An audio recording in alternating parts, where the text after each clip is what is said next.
Alright, hey guys, welcome to the video. If you're new here, my name's Curtis, and today I want to talk a little bit about the house of Maison Crivelli. So their house I discovered about 2 years ago or so, and I mainly dove into their Extrait line. And the reason why I kind of, developed an interest in their line of Extraits was because of Quentin Biche. If you're not familiar with Quentin Biche, he is a perfumer that's pretty hot at the moment. He's perfumed some fragrances like Bois Imperial, Ganymede, and he also perfumed a couple of fragrances from Maison Crivelli. One of those, Hibiscus Mahaj, and the other one, Tuberose Austral. I'll be talking about those two fragrances as well as Oud Mahaj. That one was perfumed by Jordi Fernandez. And those three fragrances really take a commitment to wear. In terms of their longevity, it's crazy. Those stick to the skin. They're not coming off. Not even after one shower. They will still be there. But I wanted to talk about those three fragrances today. So if you're curious to hear my thoughts and opinions about those fragrances, then let's go. So first up, from the house of Maison Crivelli, we have Hibiscus Mahaj. So this fragrance right here was actually my first purchase from the house of Maison Crivelli, and I absolutely fell in love with it. I think one of the reasons why I really fell in love with this one was number one, because it has rose in it, and I love the note of rose, and that's combined with a bit of vanilla. But what makes this fragrance very unique to my own personal collection is that it contains a note of hibiscus, and I don't have any other fragrances in my collection that have that particular note, so that's why it makes it quite unique to my own collection. But this one was perfumed by Quentin Biche, and that's the other reason why I was like, oh, I knew he kind of perfumed this fragrance. So I was a big fan of his work, and so I dove in and decided to get a sample of this one, fell in love with it. Kind of touching on what I said before in terms of the commitment that it takes to wear a fragrance like this. Not only is this a huge performer in terms of its projection and sillage, the other thing you have to consider is the longevity. I mean, this does not come off the skin after multiple showers. Really. I mean, you wear this, like if I were to spray this on today, I could go through my normal day, go through my day tomorrow, and then like that next day I could probably wake up and still smell where I sprayed it. It would be faint, but I could definitely still smell it. And at that point too, it's not necessarily projecting or anything like that, but the longevity is crazy, I'm telling you.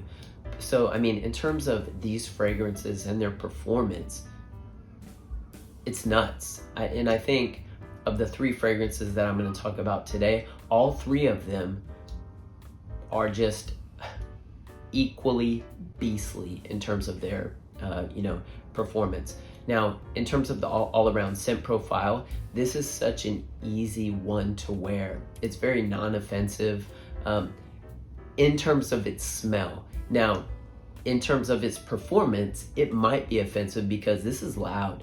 This is very, very beefy. And so this is gonna push out, this is gonna go into people's nostrils. So I mean, that's one thing just to be careful of. Typically when I wear these extraits, I do one push, that's it. So as you guys know, I live here in Japan. So with fragrances, they definitely believe in subtlety, but it's kind of hard to be subtle with a fragrance like this because it's pushing out so heavily. So that's why I only do one spray.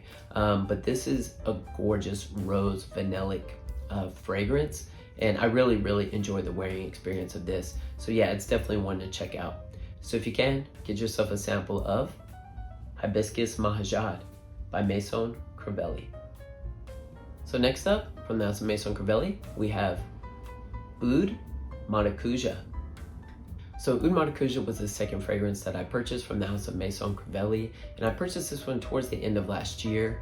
But man, this is such a wonderful interplay between the oud and the passion fruit. So that passion fruit's giving it kind of a bright, fruity character. And then you have the oud, which is providing kind of a dark woodiness. And so those polar opposites come and marry together perfectly, in my opinion. The smell is so good on this one. It's extremely, I don't know, intriguing, sexy, and alluring. But yeah, I really, really love the wearing experience. But this one was perfumed by Jordi Fernandez. And this is actually the only fragrance that I have in my collection that has been perfumed by Jordi Fernandez. But after I smelled this one, I definitely became a huge fan of his creations. So I'm definitely, intrigued, and I want to explore more of his work. But yeah, this is a lovely one. But this one, just like Hibiscus Mahaj, takes a commitment. This is heavy. Now, I think this one might actually last a little bit longer on my skin than Hibiscus Mahaj does. And it actually pushes out a bit heavier as well. Now, they're both beastly in terms of their performance, but I think this one outdoes Hibiscus Mahaj just by a little bit, in my experience, on my skin. But yeah, this is a great one. And one thing that I'll say about the oud in this fragrance, this is definitely a Western style of oud. It doesn't come off barnyardy or skanky or anything like that. It's very, very pleasant, and it's easy to wear. But this is a cold weather fragrance, so I wear this one in the late fall, in winter, and that's pretty much it. I usually don't wear this one. I don't say usually, I do not wear this one usually in the spring or the summer, just because it's so heavy and deep that it just kind of works a bit better in the cold months. So if you can, get yourself a sample of Oud Mahaj by Maison Crivelli.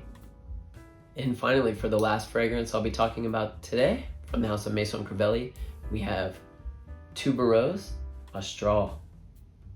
So this one was my most recent purchase from the house of Maison Crivelli, and typically I'm not such a big fan of Barrows, but I did know that Quinton Biche perfumed this fragrance, so that's why I was like, I'll make an exception.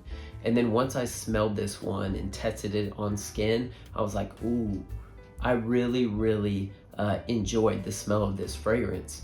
I was impressed, definitely impressed and intrigued.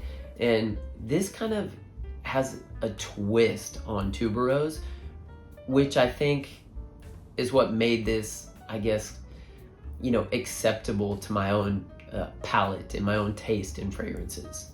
So this one is floral, leathery, ambery, a bit spicy, and it has just a very subtle, like kind of bubble gummy type of vibe to it. But it's not like the bubble gummy, like overly kind of feminine or like, I don't want to say like girly kind of tuberose smell.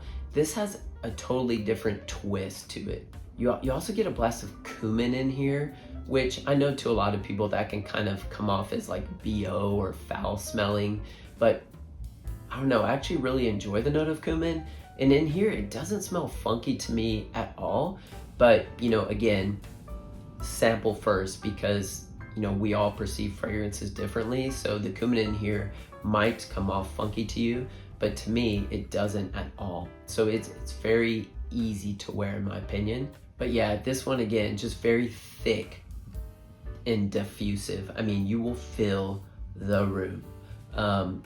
One spray, that's all you need. And I remember the last time I wore this, I literally just did one spray on the back of my neck. And I was walking through kind of a shopping center, and I heard people saying, God, what's that smell? It smells so good. It's very, kind of sweet. And, I hear all this chatter kind of behind me. So this thing will leave a massive, massive trail. And I think in terms of its strength and longevity, out of the 3 fragrances that I have shown you today, Barrows Astral is the strongest of the 3, for me, in my experience. This one, I mean, this one's not coming off. It really is not coming off. So, you got to really take that into consideration. If you were gonna plan on wearing this during the daytime and switching to an evening fragrance, just understand that most likely you're probably going to be layering those two fragrances because this one is staying on the skin. Do not spray this one on your clothes. It will not come out. You are going to have to, I don't know what you're gonna have to do. I mean, you're gonna have to use some kind of special kind of laundry detergent, wash, that shirt or whatever you sprayed on a few different times. I mean, it is not coming out. That's how potent this stuff is. And this one was the other one that was created by Quinton Biche. I mean, he's pretty known for his strong, kind of beastly fragrances. And yeah, this is no exception. This may even be the most beastly of them all. This is just a very heavy and rich fragrance, but I do really enjoy the smell of this one, surprisingly. Again, not the biggest fan of tuberose, but this one works. But again, just one spray or even a half a spray. I know some of you are probably thinking half a spray, what, but really, I'm dead serious. Like, half a spray works. Yeah, that's really all you need. But yeah, this is another great one, and I do enjoy the wearing experience of this one. So yeah, it's definitely one to check out. But like I said before, none of these are blind buy worthy. Please sample. Please try and get yourself a sample, and then kind of make that decision for yourself. I know a lot of people really value and really are looking for that high performance, good performing fragrances, projection, longevity, sillage, all that. You'll definitely get all that here, but for me, smell always trumps performance. I always think about smell first. So yeah, that's why I say, sample first to see if this fragrance works for you, because none of these fragrances are cheap. They're quite expensive. So, you want to make sure that you're actually going to enjoy the wearing experience of this before you invest that type of money. But in my opinion, these three fragrances were worth my money. I love the smell of them that much, and so they were worth it for me. But you need to make that own decision for yourself. If you can, get yourself a sample of Tuberose Astral by Maison Crivelli. All right, guys, so that's all I have for you for today. Don't forget to like and subscribe if you enjoyed today's content, and let me know down in the comments section, have you tried anything from the house of Maison Crivelli, and have you tried any of these extrait versions that I've shown you today? I'd love to hear your thoughts and opinions on them. Well, I hope you guys are staying healthy and well, and I'll see you in the next video.